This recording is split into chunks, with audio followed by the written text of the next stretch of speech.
உங்களோட monthly medicines with 20% discount and free டெலிவரியோட வாங்கணும்னா உடனே சக்தி ஃபார்ம் ஆப்பை டவுன்லோட் பண்ணுங்கள்.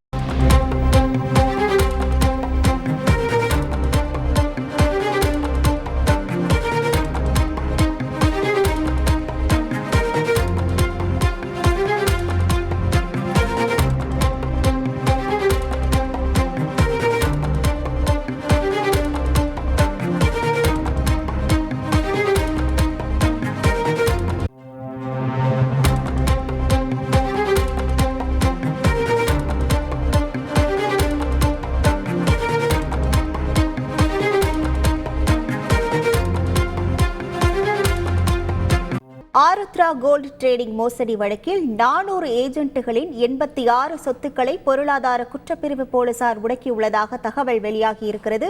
விவரங்களோடு இணைகிறார் நமது செய்தியாளர் சாலமன். வணக்கம் சாலமன், இது குறித்தான கூடுதல் விவரங்கள் என்ன? ஆருத்ரா கோல்டு ட்ரேடிங் மோசடி நிறுவனமானது 2438 கோடி ரூபாய் மோசடி செய்துவிட்டு தலைமறைவாகியிருந்தனர். இந்த விவகாரம் தொடர்பாக பொருளாதார குற்றப்பிரிவு போலீசார் வழக்கு பதிவு செய்து மொத்தம் இதுவரை 23 நபர்களை கைது செய்து சிறையில் அடைக்கக்கூடிய பணியில ஈடுபட்டிருக்காங்க. குறிப்பாக இந்த வழக்கு தொடர்பாக முக்கிய குற்றவாளியான ராஜசேகரை துபாய் நாட்டு போலீசார் கைது செய்து அந்த நாட்டு சிறையில் வைத்துள்ளனர். அவரை சென்னைக்கு அழைத்து வரும் பணியில தற்போது பொருளாதார குற்றப்பிரிவு போலீசார் மும்முரமாக ஈடுபட்டு வருகின்றனர்.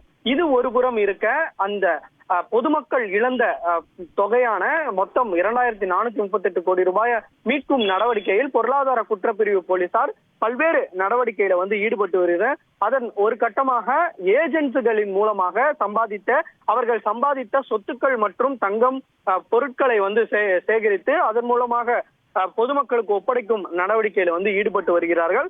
அதன் அடிப்படையில் ஏஜென்ட்டுகள் யார் யார் என ஆருத்ரா கோல்ட் ட்ரேடிங் மோசடி வழக்குல ஏஜென்ட்டுக்காக செயல்பட்டவர்கள் யார் யார் என கணக்கிடும் பணியில ஈடுபட்டனர். அதன் மூலமாக மொத்தம் 7000 ஏஜென்ட்டுகள் ஆருத்ரா இந்த மோசடி நிறுவனத்துல செயல்பட்டு வந்தது தெரிய வந்தது. இதில் குறிப்பாக பொதுமக்களை மட்டுமே இந்த நிறுவனத்தில் முதலீடு செய்ய வைத்து அவர்களது பணத்தை மோசடி செய்த முக்கிய ஏஜென்ட்டுகள் யார் என்பதன் விவரங்களை சேகரித்த போது மொத்தம் 500 ஏஜென்ட்டுகள் இதே போல பொதுமக்களை மட்டுமே பல்வேறு பொதுமக்களை சேர்த்துவிட்டு அவர்களது பணத்தை மோசடி விட்டு சென்றிருப்பது தெரிய வந்ததை அடுத்து அந்த 500 ஏஜென்ட்டுகளில் மொத்தம் 400 ஏஜென்ட்டுகளுக்கு இதுவரை சம்மன் கொடுத்து அவர்களிடம் விசாரணை மேற்கொண்டுள்ளனர்.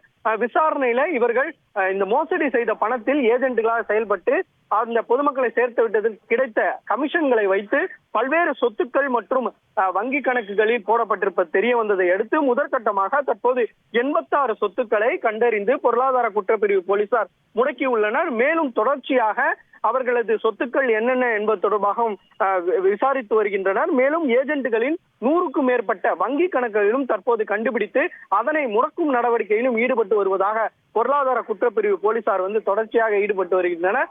மேலும் துபாய் நாட்டில் முக்கிய குற்றவாளியான உரிமையாளர் ராஜசேகர் இருப்பதால் அவரை உடனடியாக சென்னைக்கு அழைத்து வருவதற்காக மீண்டும் மத்திய உள்துறை அமைச்சகத்திடம் சென்று மேலும் ஒரு கடிதத்தையும் பொருளாதார குற்றப்பிரிவு போலீசார் கொடுத்திருப்பதாக ஒரு தகவல் வெளியாகியுள்ளது. தொடர்ச்சியாக இந்த ஆருத்ரா கோல்ட் ட்ரேடிங் நிறுவன மோசடி வழக்கில் யார் யார் எல்லாம் முக்கியமாக செயல்பட்டுள்ளனர் என்பது தொடர்பான விவரங்களை சேகரித்து அதன் மூலமாக நடவடிக்கை எடுத்து வருவதாக பொருளாதார குற்றப்பிரிவினர் போலீசார் தரப்புல தகவல் தெரிவிக்கப்பட்டுள்ளது. உங்கள் முழு விவரங்களுக்கு நன்றி சாலமன். உங்களோட monthly medicines with 20% discount and free டெலிவரியோட வாங்கணும்னா உடனே சக்தி ஃபார்ம் ஆப்பை டவுன்லோட் பண்ணுங்கள்.